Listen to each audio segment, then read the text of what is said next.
Roman Anthony, what we saw last night. Do you have an update on Roman Anthony's status? Is he going on IL? Yeah, he's going to IL. He has an oblique strain. Timetable, we don't know. He's a mother one, so usually takes from 4 to 6 weeks.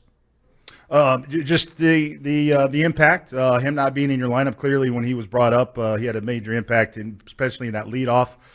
Just what's he going to mean to not be in your lineup anymore? Oh, well, he's one of our best offensive players, but it sounds harsh, but we have to move on, right? We got to, put that uniform on today and try to win a game. And we've been through this before, right? Casas and, we traded Rafi. There's been a lot of stuff with this team, and we've been able to keep going. So I expect the group to do the same thing. So if Roman is indeed out anywhere 2-4 weeks, who knows, would you slide Duran back into the leadoff spot? Is there somebody else perhaps? Because Roman seemed to just jibe with being in the leadoff spot so well, letting the offense was rolling like that. Yeah, today's a lefty, so Eden is going to lead off. I think Duran's hitting 6th or 7th because he's a lefty, but most likely against righties, we'll get back to Duran leading off and Alex hitting second. We talked to you a lot about managing the clubhouse, whether it's the trade deadline or trades earlier in the season. How do you manage something like this? Because we're all human beings, and it sucks when you see a teammate that's really good and plays a really big role in our operation go down. How do you manage that? Yeah, I think if you hear Alex's interview yesterday, this is part of the business, right? Now it's about going out there and winning games. Don't try to do too much, including him. We just had that conversation, me and Alex. So, like I said, we put ourselves in a great position, to fight for the division, win the division. So nothing's going to change. We're men down, but somebody's going to step up and come here and contribute, and we're going to be okay. Garrett O'Shea doesn't have his best night. Doesn't have his best stuff last night. People, of course, are going to say, well, he's hasn't worked this much in his career. Just your thoughts on his performance last night and going forward. Yeah, I mean, a lot of pitches in the middle of the plate, and they put good swings on it. And that's going to happen.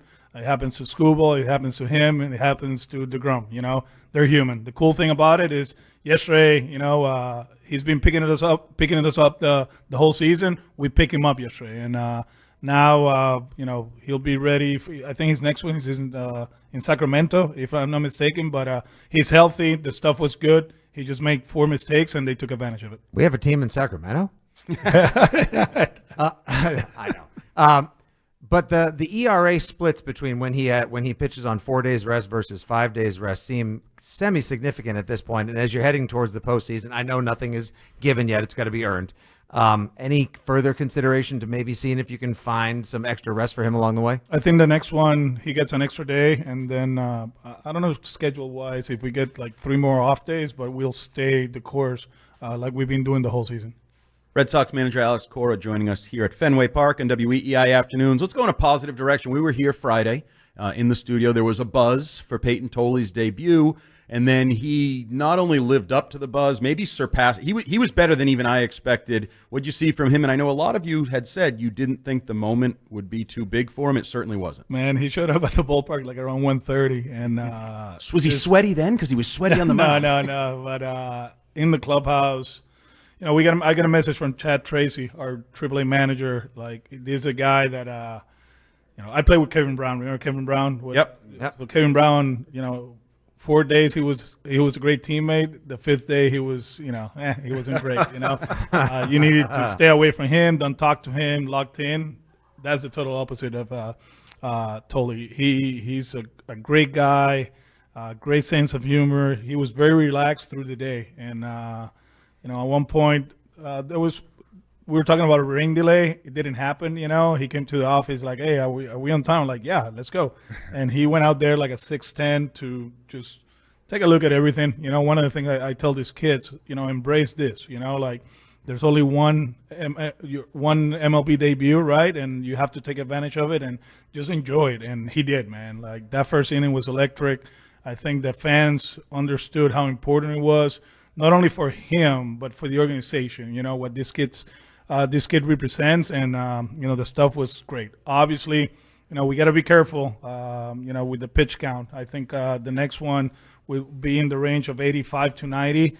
When he went out in the 6th, I thought about it. I'm like, man, we're pushing him. But he was so efficient that we got to go, and just didn't happen. So just paying attention to the innings, paying attention to the pitch count. Velocity went down a little bit, but nothing too big, right? And there's a presence, 6'5", 250 on that mound. We got the beast, and now we got that other beast, and we're very happy with the performance. Well, how about the beast? No-brainer to lock him up for another year. What your thoughts on getting rolled? The other one, I mean, shoot, it's amazing that at his age, what he's doing on the field is great, but the preparation, is great. I've been telling you guys, when you go on the road, I usually go in the mornings for my morning run. He's already sweating, he's coming back from the gym, and the guy, he's a great teammate. He's embraced this city. He loves it here.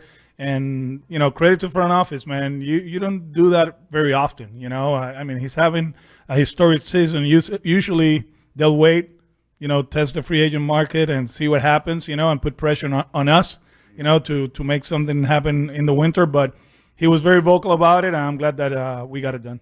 As far as Payton Tolley goes, again, looking toward October baseball potentially, what role could you see him possibly occupying?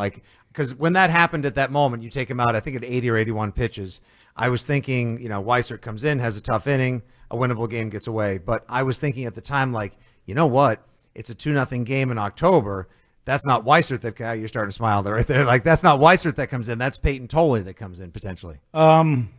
We still got work to do, and as you guys know, I'm not afraid to be aggressive with the relievers and the starters in October. Obviously, his situation is a little bit different because he's still a kid, but we're in the business of winning, and if he's in the bullpen, he's in the bullpen. If he's as a starter, he's a starter. But the guy is going to impact this, man. His fastball plays. You saw the swings. That's what I pay attention to. He's energy. He's pure hot. He loves it, and he's a great teammate. I told him the other day, now you can stay because his first 3 games, we were 0-3 since he got here, and then we won. I said, now you can stay with us, Wilyer Abreu, it seems like it's been a little slower maybe than anybody had hoped or thought. Does that put a little more pressure on the outfield with now Roman Anthony going down, and is he close, Wilyer? Not close. Feeling better, but the running part of it is the one that is taking longer than expected. He can take grounders, he can hit and do all that stuff. But, when we get running, then the process is going to speed up. So hopefully we can accomplish that at the end of the week. Nathaniel Lowe has been like a different player now that he's come here from Washington. What do you credit that to? I mean, pen and race, Fenway, just an opportunity to reset your market probably, right? He was having a tough season over there. And, another one from the front office, we saw an opportunity to add a left-handed bat with experience. Been there, done that, right? A World Series champ, Gold Glover, Silver Slugger. The first day he took BP here, and this happened too with Kyle a few years ago. Left-handed hitter that can pepper the ball the other way against the wall. It gives you an opportunity to make later decisions. You don't have to commit to certain areas. You can let the ball get deep, and you can drive it to left field. And then when you feel comfortable, then you start driving the ball. And he's been great for us. Very happy that he's performing, and we'll see what happens, man. But so far, very similar to Iglesias in 21. The only difference is if we make it to October, this guy can play in October. Iggy wasn't able to do that. So the news broke last Friday, right around lunchtime, I believe. We were here, but we didn't get a chance to talk to you about it. About Walker Buehler and the release. That must have been kind of tough. Can you just sort of walk us through how that went down and how it feels now a few days removed? Yeah, I mean, we try everything. He tried everything too, and I'm glad that he landed with the Phillies. He's going to be okay. I think stuff-wise, we talked the whole season that we were getting close. The thing is the strike throwing, right? He walked a lot of people.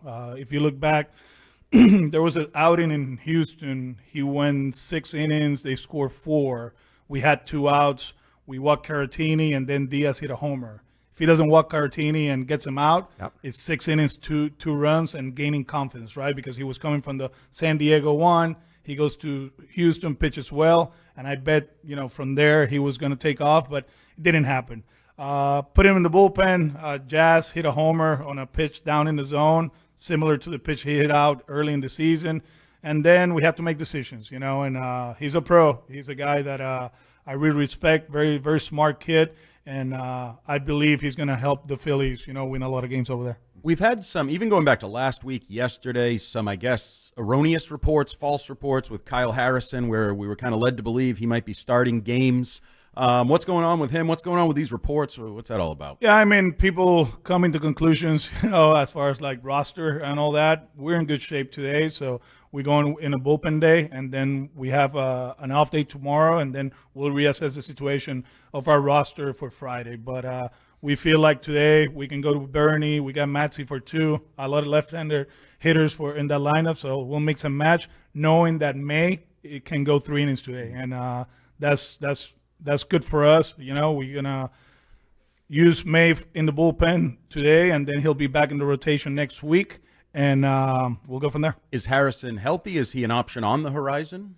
He's always been an option. It just happens that today we felt like, this is the route we're going, because we can mix and match with them with the lefties that we have. If there was ever a year that Trevor Story needed to have a career year, this would have been the year. This felt like just a lot of pressure that he was putting on himself, expectations, and he's having it. It looks like he's feeling it too. How he likes to kind of express himself. Just your thoughts on how Trevor Story's been playing. Very proud of him. Very proud of him. You know how it is. Like last year, if he was another guy, he would rehab and go home, right? And he did everything possible to be part of the group, to be part of the team. And, we were playing meaningful games in September. Not really. But he made a point that I have to finish healthy. I got to show these guys that this is what a professional athlete does. You get paid, you have to play. And he played in September. It didn't go well. But the fact that he played, it was great, had a great offseason. May was horrendous, but he's been very consistent since that road trip to Milwaukee and Atlanta. Defensively, he's a plus defender. Base running wise, he's elite, and he's using the whole field too. You saw him yesterday shooting the ball to right center, and he's enjoying it. He's been in the playoffs once with the Rockies. We talked about it the other day. We had breakfast. It was Alex, Roman, Trevor, and myself, and he was talking about that game in Wrigley Field against the Cubs. I think it was a 1-0 game, and he was going over every play and this and that, and he wants to get back, And one thing for sure, and I tell you guys, yesterday, after the 6 innings, this place was very October-like. It was very loud, people having fun, putting pressure on the opposition, and hopefully we can continue to play good baseball and make this place magical again. I was watching with the family last night, and the energy in the household was October-like, especially when it was you guys would go down 7-5. Like, what happened to Crochet? But then the offense comes back. Incredible 8th inning as well, and it was huge not having to use Chapman in the 9th. Yeah.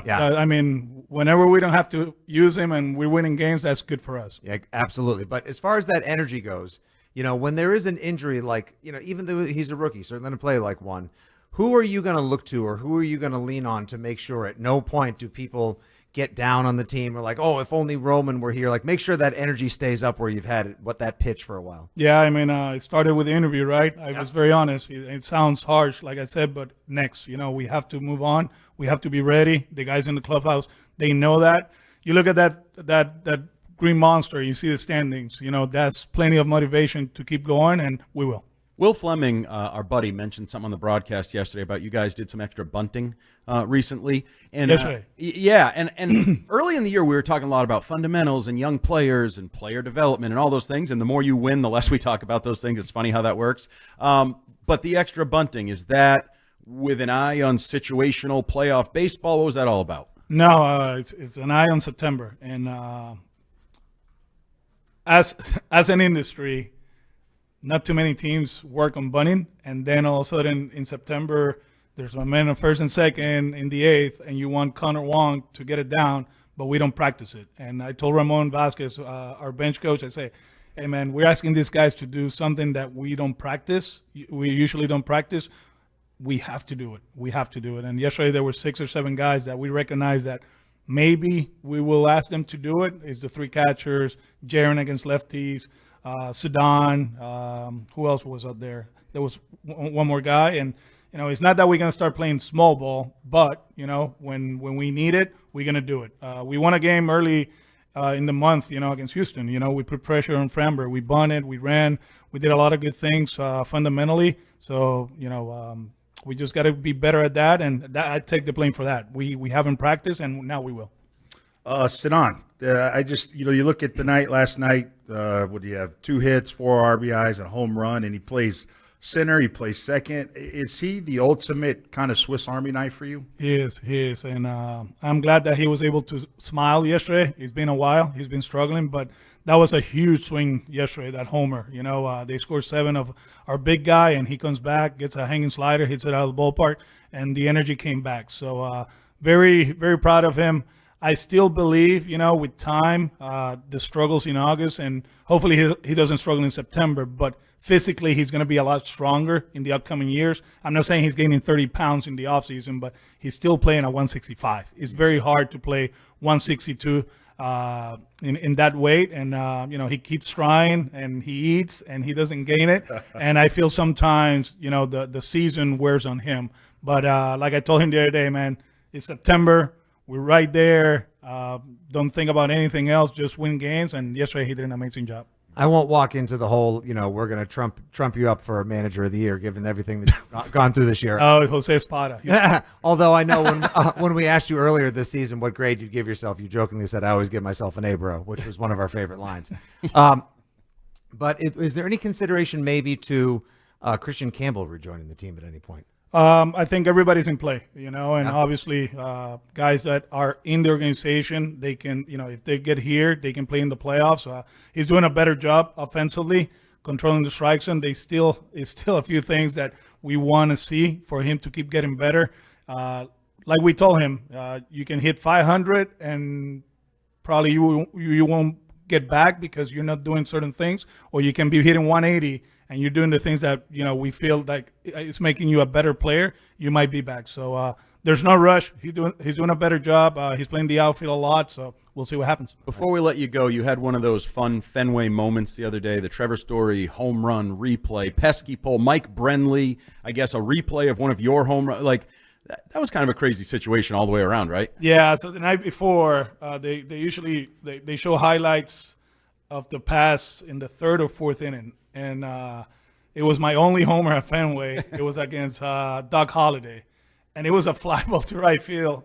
And, it was like 375, And Alexis Rios bobbled it like 4 times, and the ball went out of the ballpark, right? And it was a homer, and the guys saw it. They were in the dugout like, oh, shoot, that was your only homer. I'm like, yeah.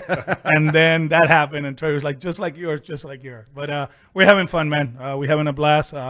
I think, like I said, when you come here and you feel dragging or you feel tired, you go out there at 7:05 and the fans are here, they get you going. The city, you feel it. The guys have been out there, restaurants and all that, and it's a lot different than the last 3 years. I'll tell you that. All right, Alex, good luck tonight. We'll talk to you next week. Appreciate you joining us. Thank you. Alex Cora, the manager of the Boston Red Sox here on WEEI Afternoons.